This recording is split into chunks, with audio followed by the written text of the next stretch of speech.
नहीं नहीं, चांसेस छोड़ दीजिए, हम इलेक्शन नहीं लड़ रहे हैं। अच्छा। हम चाहेंगे जो भी आ जाएंगे, क्योंकि नए लोग भी अभी बैठे हैं, वो भी इंशाल्लाह हमारा सपोर्ट जहाँ पे होगा हम करेंगे। कुछ लोगों ने, अब क्या कहें, अब मैं दोहराना नहीं चाहता हूँ, गलती होती है सबसे, आप छोड़ दीजिए।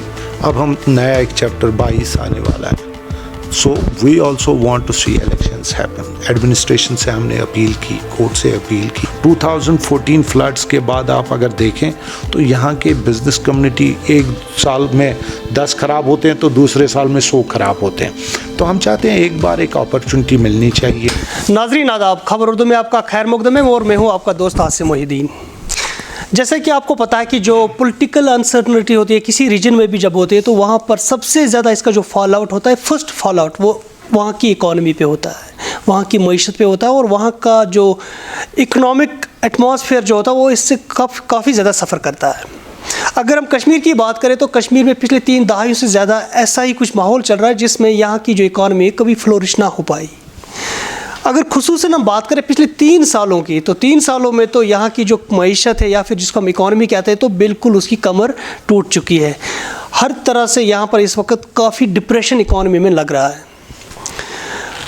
आज हमने कोशिश की, हम इस पे बात करेंगे, वाज़ेह तौर पे बात करेंगे, जानेंगे आखिर यहाँ की मईशत का क्या हाल है, यहाँ पर ये जो यहाँ की इकॉनमी है इसको कब तक हम रिवाइव कर सकते हैं। इन सब चीज़ों पे बात करने के लिए आज हमने दावत दी है जो KCCI के प्रेसिडेंट है, जो Kashmir chamber of commerce and industries, Sheikh Ashiq, और जो खुद भी एक बड़े ट्रेडर है, एक्सपोर्ट करते हैं, उनका एक्सपोर्ट का बिज़नेस है, इंपोर्ट का बिज़नेस, और लोकल बिज़नेस में भी वो काफ़ी दिलचस्पी रखते हैं। तो उनसे हम इन सारे मुद्दों पे बात करेंगे। सबसे पहली बात ये है कि मैं यहाँ से स्टार्ट करूँगा कि हम अक्सर KCCI के जो आप स्टेटमेंट्स देते हैं उसमें तो सिर्फ काउंटिंग लॉसेस, ज़्यादातर लॉसेस ही होते हैं। हर साल हम देखते हैं कि आज ट्रेडर्स बॉडी ने ये स्टेटमेंट निकाला, इसमें इतना कश्मीर का नुकसान हो गया, इकॉनमी का नुकसान होता जा रहा है। तो जैसे कि हम देखेंगे कि पिछले कई सालों से हम पीछे ही जा रहे हैं, बैकफुट पे यहाँ की इकॉनमी जाती है, कोई प्रॉस्पेरिटी प्रोग्रेस नज़र नहीं आ रही है। ऐसा कब तक चलेगा, कब हम सस्टेनेबल या फिर प्रोग्रेसिव स्टेट में जा सकते हैं? देखिए, आपको इसलिए ये सारी चीज़ें आ रही हैं क्योंकि पिछले 2-3 साल से जो सर्कमस्टेंसेस हुए, सिचुएशंस हुए पोस्ट अगस्त 2019, तो लॉकआउट और शटडाउन्स जो भी आप नाम दे, बंद रहा बहुत टाइम पे। और फिर एक ऐसा सिनेरियो आ गया कि पूरा दुनिया ही बंद रहा, कोविड सिचुएशन रही।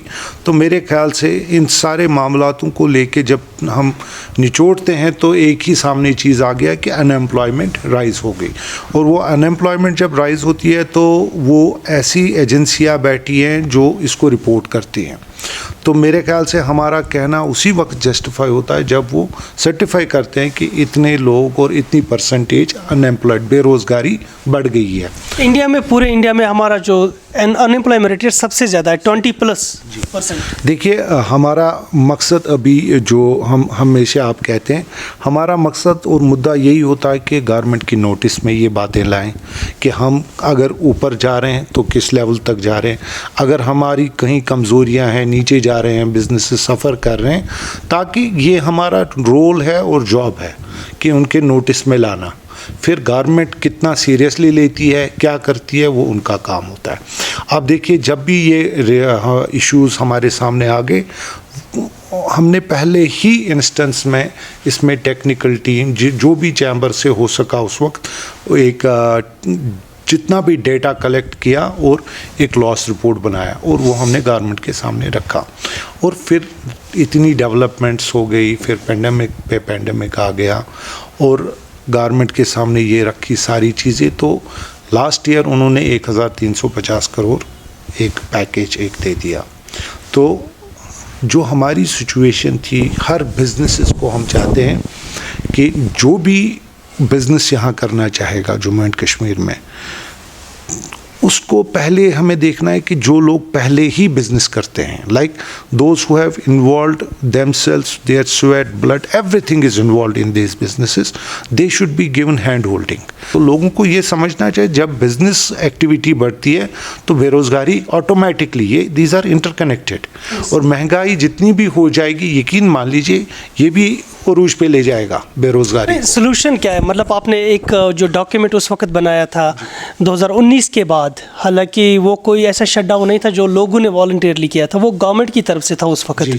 तो उसमें तो गवर्नमेंट की सरकार की रिस्पॉन्सिबिलिटी बनती है कि जो बिजनेस लॉसेस हुए उस वक्त तो उनको बेल आउट करना। उसके बाद क्या रिस्पांस रहा? आपने कहा कि थोड़ा बहुत रिस्पांस उसका आ गया, लेकिन उसके बाद कोविड हो गया तो जो लॉसेस है वो मल्टीपल होते गए। तो अब क्या है वे आउट, क्या है इससे बाहर निकलने का, क्या वे आउट है? मैं आपको बता दूं, हमने वे आउट जो है सजेस्ट जो मेजर्स आप कहेंगे, देखिए मैं आपको एग्जांपल लूँगा। बीइंग एन एक्सपोर्टर, इस रीजन से मेरे ख्याल से बहुत एक मुश्किल काम होता है। आपको मैं बता दूं कि हमने पीक जो अपने टाइम पे किया है 2000 करोड़ J&K से एक्सपोर्ट किया, एंड मेजर कंपोनेंट उसमें जो होता है वो हैंडीक्राफ्ट्स होते हैं कश्मीर के। उसमें हमारे मॉडर्न इंडस्ट्रीज़ के कोई होते नहीं है, क्योंकि ये ट्रेडिशनल इंडस्ट्री है, ये चली जाती है। हम कोशिश कर रहे हैं कि इसको जो ये 600 करोड़ तक सिमट के गई है 50% डाउन हो गई है। अब जब ये भी डाउन होती है आपकी एक्सपोर्ट, इसके साथ भी आपके लाखों लोग जुड़े हैं, तो बेरोज़गारी ऑटोमेटिकली बढ़ जाती है।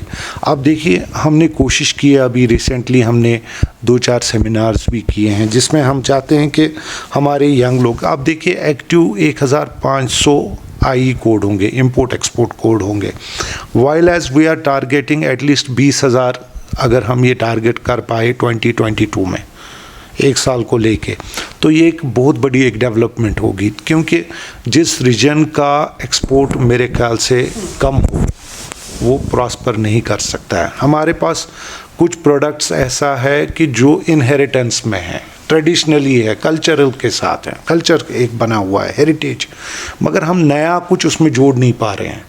नई चीज़ों के लिए हमें स्पेस एक क्रिएट करनी है ताकि वो क्रिएशन लोग एक्सेप्ट करें और आपकी डिमांड बढ़ जाए। और इन चीज़ों के लिए हम अवेयरनेस कर रहे हैं।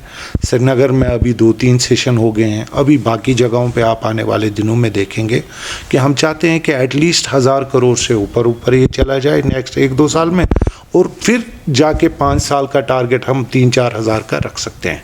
और इस 4000 करोड़ के साथ आप देखिए फॉरेन रेवेन्यू जब आता है तो ये गांव-गांव में पहुंच जाता है, दूर दराज इलाकों में, तो विद द रिजल्ट क्या आता है, लोग जुट जाते हैं इस तरीके से। सरकार कितनी सीरियस है इस एंटरप्रेन्योरशिप को लेके, बिजनेस को लेके? अभी आप हाल ही में जो यूनियन होम मिनिस्टर यहाँ पर आए थे उनसे भी आप मिले थे, क्या लग रहा है आपको कितनी सरकार इसमें सीरियस है? अगर मुझसे पूछेंगे तो मेरे पास जो रिपोर्ट्स है उसके मुताबिक कोई आपको पॉजिटिव रिस्पांस नहीं मिला है। देखिए लास्ट ईयर हमने एफर्ट्स किए तो रिस्पांस आ गया। इस साल में जैसे आपने कहा, और कुछ लोग और भी पूछ रहे थे कि आप रिसेंटली होम मिनिस्टर और एलजी से मिले तो वहाँ कुछ रिस्पांस खास नहीं मिला है, मगर आपको मैं और आपके थ्रू ये बोलना चाहूँगा, जब भी हम मिलते हैं वी हैव डेफिनेटली एक ऑब्जेक्टिव होता है कि ये चीज़ काम निकलने चाहिए बिज़नेस कम्युनिटी के।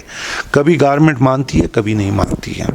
तो मेरे ख्याल से हमें हमेशा एक पॉजिटिव अप्रोच लेके चलना होता है, और कभी अगर ना भी हुआ तो नेक्स्ट टाइम ट्राई करने में हमें कोई झिझक नहीं होनी चाहिए, क्योंकि एट द एंड आपको गवर्नमेंट के पास ही जाना है। तो मेरे ख्याल से हमारी मुश्किलात जो हैं वो है, और हमने उनको बावर करना है, उनको आगे रखना है हमने। अब देखिए हमने recently income tax principal commissioner के साथ मीटिंग की है, जो union on the direction of union finance ministry था। जो भी हमने फीडबैक उधर दिया, प्री बजट जो भी हमारी सजेशन थी, तो डायरेक्ट उनको दे दिया, क्योंकि यूनियन फाइनेंस मिनिस्टर भी आई थी।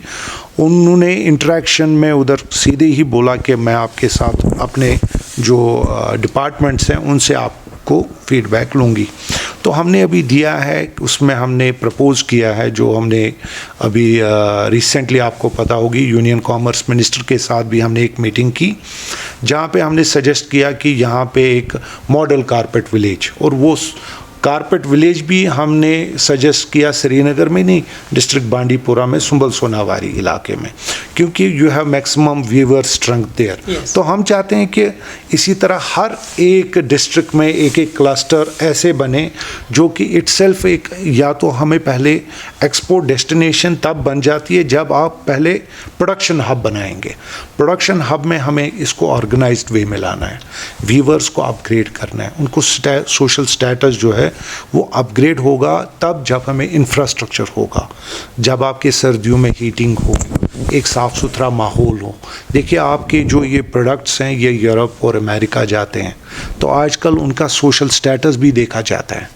ये आपको लोगों को पता नहीं है, एनजीओज़ उन्होंने तय किए होते हैं, they go and take the reports. तो हमारा टारगेट है कि जो भी हमारा प्रोडक्ट है, यूरोप नहीं अमेरिका हमारा नेक्स्ट टारगेट है, क्योंकि 1% भी हमारा नहीं जाता है एक्सपोर्ट अमेरिकन रीजन में, तो उसमें गवर्नमेंट का सपोर्ट हमने चाहिए। ये जो क्राफ्ट विलेज और कारपेट विलेज हम टारगेट कर रहे हैं, इसमें 10 से 15,000 इमीडिएट वीवर्स काम पे लग जाएंगे, जिसमें हर एक स्टेक होल्डर अपना एक प्रोडक्शन यूनिट डाल सकता है, और इंटरनेशनल बायर्स को हम इनवाइट करेंगे इस कारपेट विलेज में, और ज़्यादा से ज़्यादा मैक्सिमम 2 साल से 3 साल में ये सरकार से अब ज़्यादा निराश नहीं है, कुछ काम हो चुके हैं, कुछ होने बाकी है, या फिर जी देखिए अभी मैं बता दूं कि जो काम हुआ है उसका भी बोलना बहुत ज़रूरी है। अब जो काम रहे हैं, आप देखिए पिछले 30 साल में यहाँ पे लोग कैसे मैनेज कर रहे हैं, मगर पिछले 2-3 साल से यहाँ के बिजनेसेस की हालत जो है वो बहुत ख़राब हो गई है, अबतर हो गई है। अब what we feel that they should be given a golden opportunity for reviving the businesses. अब छोड़ दिया हमने, कोई कह रहा था कि भाई ये कम हो रहा है, ज़्यादा हो रहा है, टैक्सेस तब आ जाएंगे आपके, जीएसटी तब आ जाएगा, इनकम टैक्स बढ़ जाएगा जब काम बढ़ेगा। तो मेरा ये कहना है, और मेरे ख्याल से पूरा बिजनेस जब भी हम मिलते हैं, कि आप जी इनको हर एक को जो भी डाउनग्रेड अकाउंट्स हो गए हैं पिछले 4-5-6 साल, 2014 फ्लड्स के बाद आप अगर देखें तो यहाँ के बिजनेस कम्युनिटी एक साल में 10 ख़राब होते हैं तो दूसरे साल में 100 ख़राब होते हैं। तो हम चाहते हैं एक बार एक अपॉर्चुनिटी मिलनी चाहिए। पोस्ट पैंडेमिक सिचुएशन एक नया एक मार्केट खोल रखा है। We have also learned the tricks now how to do business without keeping the inventories। नई नई चीज़ें आ रही हैं हर साल, तो मेरे ख्याल से गवर्नमेंट को ये भी देखना होगा कि लोकल बिजनेसेस को कैसे सपोर्ट किया जाए, बिकॉज चैम्बर का हमेशा लोकल इंडस्ट्री को सपोर्ट है, वो लोकल श्रीनगर में हो, वो लोकल एलओसी बॉर्डर के पास हो या इंटरनेशनल बॉर्डर के पास। हम चाहते हैं कि लोकल प्रोड्यूस ही लोकल कंज्यूम हो जाए। आपका यहाँ का जो बिल्कुल आप टंगडार में भी इंडस्ट्री डालें, कुपवारा में डाल दें, कहीं पे भी आप डाल दें, क्योंकि आपको खपत है। ये ज़रूरी नहीं है कि बाहर से हर एक चीज़ आए। अगर आप देखें तो हमारा एक कंज्यूमर अभी स्टेट है, हमारी पोजीशन जो है एक्सपोर्ट हमारी बहुत वीक है, तो हम चाहते हैं कि आने वाले सालों में टाइम लग जाएगा, but I think it is achievable. Chamber की बात की, केसीसीआई की बात की, तो पहली बार मैं सुन रहा हूँ आप लोगों का केस इस वक्त कोर्ट में चल रहा है, इलेक्शंस नहीं हो रहे हैं, क्या मैस चल रहा है अभी, किस तरह के मसले चल रहे हैं केसीसीआई में? देखिए सबसे बड़ी बॉडी है यहाँ की, जो ट्रेड बॉडी है, तो अगर इसमें इस तरह के मामले हो तो फिर देखिए जो भी है आपके सामने है। इलेक्शंस पे सवाल निशानियाँ इसलिए आ गए क्योंकि कोर्ट में मसला है। कोर्ट ने डायरेक्शंस दिए 26 अप्रैल को तो कर लें, और एक इलेक्शन कमेटी भी रखा, सब कुछ रखा गया, बट कोविड सिचुएशन एक लॉकडाउन आ गया, और अदरवाइज़ 100% तैयारी थी। अब देखिए हमने भी एक अपील कर दी कि जी इलेक्शन होनी चाहिए, because we also want to see the change, जो चेंज ऐसी हो। अब देखिए कुछ लोगों ने, अब क्या कहें, अब मैं दोहराना नहीं चाहता हूँ, गलती होती है सबसे, अब छोड़ दीजिए। अब हम नया एक चैप्टर 22 आने वाला है, so we also want to see elections happen. Administration से हमने अपील की, कोर्ट से अपील की कि एक मौका दीजिए इलेक्शन, क्योंकि this is the apex and oldest organisation. Believe me that the day elections will happen, I'll be the most happiest man, क्योंकि ये बहुत ज़रूरी है। Change is the only thing which is needed.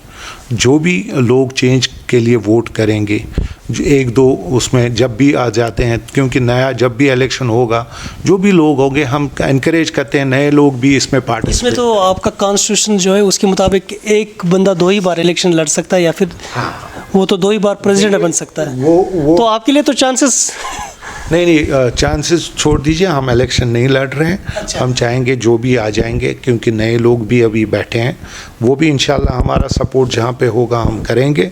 और मुझे पूरा उम्मीद है कि एडमिनिस्ट्रेशन को अभी this is the high time that they should allow elections now, जब भी उनको महीना 1.5 महीना, ताकि कोर्ट में वो आगे से कर सकें, क्योंकि लोग अपना एक जो इतनी बड़ी ऑर्गेनाइजेशन है उसको चाहेंगे। तब तक देखिए मैं आपको बता दूं, मैं अभी आधा रास्ते पे छोड़ नहीं सकता हूं, क्योंकि जब तक नया प्रेसिडेंट नहीं आएगा मैं इसको एक फ़र्ज़ समझता हूं कि इस तरह ऑर्गेनाइजेशन को छोड़ना एक मुनासिब नहीं होगा। और इंशाल्लाह मैं कोशिश करूंगा जहां पे भी हम लोगों को हमारी बात से फ़ायदा पहुंचाने की वो हम करते रहेंगे।